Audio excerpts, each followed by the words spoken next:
नमस्कार, मैं हूं रणबीर बंद्राल और आप देख रहे हैं बियॉन्ड द हेडलाइंस, जहां हम बात करते हैं न सिर्फ सुर्खियों की बल्कि खबरों की तह तक जाते हैं। तो सबसे पहले बात करते हैं आज दिन भर की तमाम बड़ी खबरों की। जम्मू कश्मीर के चीफ मिनिस्टर उमर अब्दुल्ला ने आज एक बयान में कहा कि अगर पार्लियामेंट्री इलेक्शंस में ही सिर्फ इंडिया ब्लॉक की जरूरत थी तो इसको से अब वाइंड अप करें। एलजी मनोज सिन्हा ने आज जम्मू में 3 नए कानून जो है क्रिमिनल कानून उनको लेकर एक अहम बैठक की। जम्मू के अस्पताल नए वायरसों को लेकर है तैयार, घबराने की कोई जरूरत नहीं। जेके पीएसआई पेपर लीक मामले में मेन अक्यूज जो थे उन्होंने कल जेकेएनसी ज्वाइन की थी, लेकिन आज जब हमने जेकेएनसी के प्रोविंशियल प्रेसिडेंट से बात की तो उन्होंने कहा कि उन्होंने अपना इस्तीफा दे दिया है और वो अब जेकेएनसी का पार्ट नहीं है। जम्मू कश्मीर के ADGP law and order Vijay Kumar का हुआ तबादला, भेजे गए दिल्ली।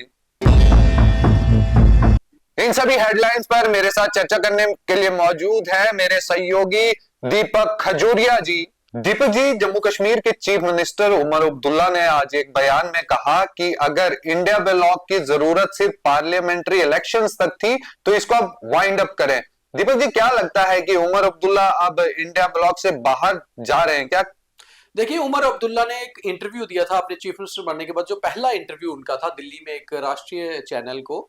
और उन्होंने वहां पर बिल्कुल साफ तौर पे, हमने एक खबर भी चलाई थी, बहुत साफ तौर पे सवाल उठाए थे कि इंडिया ब्लॉक में लगातार बैठकें होती रहनी चाहिए ताकि जो अलग अलग पॉलिटिकल पार्टीज इंडिया ब्लॉक का हिस्सा है वो अपनी अपनी राय रख पाए कि आगे कैसे चलना है।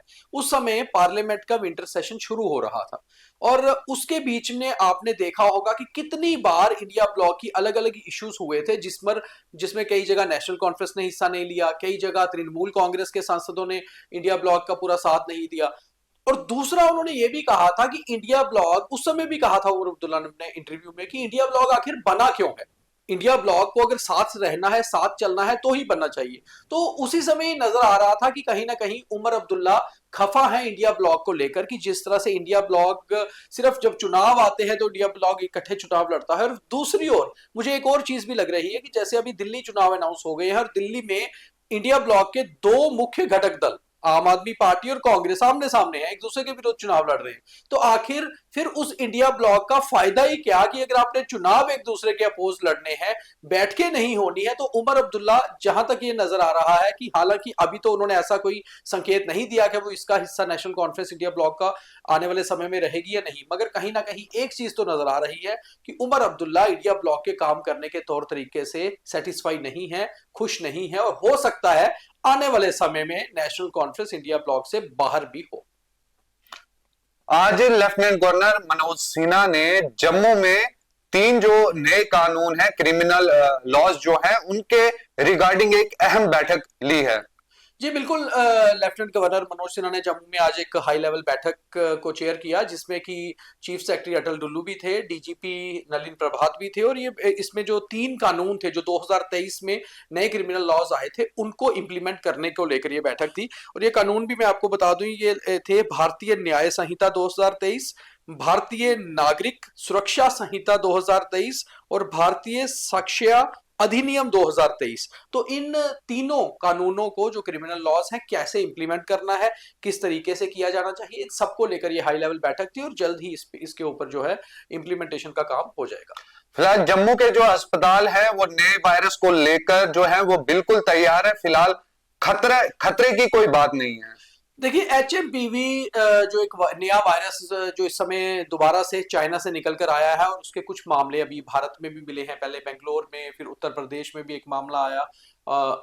उनको लेकर तकरीबन सभी जितने भी जम्मू कश्मीर, जितने भी स्टेट्स हैं भारत की, वो अपने अपने तरीके से काम कर रही है। हालांकि डॉक्टर्स का कहना है, एक्सपर्ट्स का, कि ये बहुत ज्यादा डेंजरस नहीं है और इसमें जो लक्षण है उस तरह वाले नहीं है जो कोविड-19 के थे, मगर नया वायरस है, अभी वो किस तरह से एक्ट करेगा इसका भी पता नहीं है, उसका क्या रिएक्शंस होंगी ये भी पता नहीं है, मगर फिर भी अपने अपने तौर पे तैयारी चल रही है। तो जो डॉक्टर आशुतोष हैं, जीएमसी के प्रिंसिपल, उन्होंने कहा है कि जो नया वायरस है उसको देखते हुए हम अपनी तैयारी मुकम्मल कर रहे हैं। हालांकि एक्सपर्ट्स का कहना है कि ये एक बुखार ही है, एक वायरस है, उतना खतरनाक नहीं है जितना कोविड-19 था। मगर फिर भी कैसे बिहेव करेगा ये तब पता चलेगा जब कुछ मामले यहाँ पर अगर किसी को ये मामला सामने आता है। मगर तैयारी अपनी रखनी जरूरी है, इसलिए तैयारी जम्मू कश्मीर सरकार और जम्मू कश्मीर का हेल्थ विभाग कर रहा है।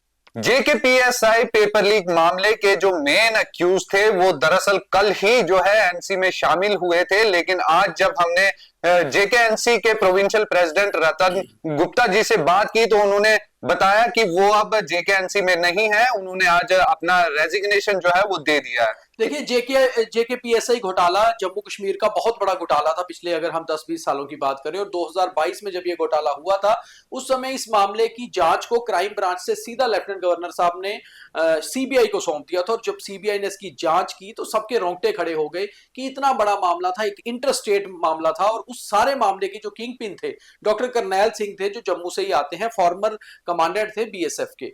उस समय ये मामला हुआ था कि कितने सारे युवाओं की जो अपने करियर है उनके साथ खिलवाड़ किया इस तरह का पेपर लीक मामला करके। अब नेशनल कॉन्फ्रेंस जिनकी सरकार है खुद की जम्मू कश्मीर में, वो एक दिन उनको ज्वाइन करवाते हैं और बाद में उन्हें दूसरे दिन ये पता लगता है खबरों के जरिए कि आखिर ये जो डॉक्टर करनैल सिंह है ये वही किंग पिन है जिसने जेकेपीएसआई घोटाला करवाया था। और दूसरी बात यह है कि खुद नेशनल कॉन्फ्रेंस के जो मुखिया है, जो पार्टी प्रेसिडेंट है डॉक्टर फारूक अब्दुल्ला, उनका कहना है कि मैं इस बारे में मुझे कोई जानकारी ही नहीं थी, डॉक्टर करनैल सिंह जमानत पर बाहर है और वही मेन एक्यूज है।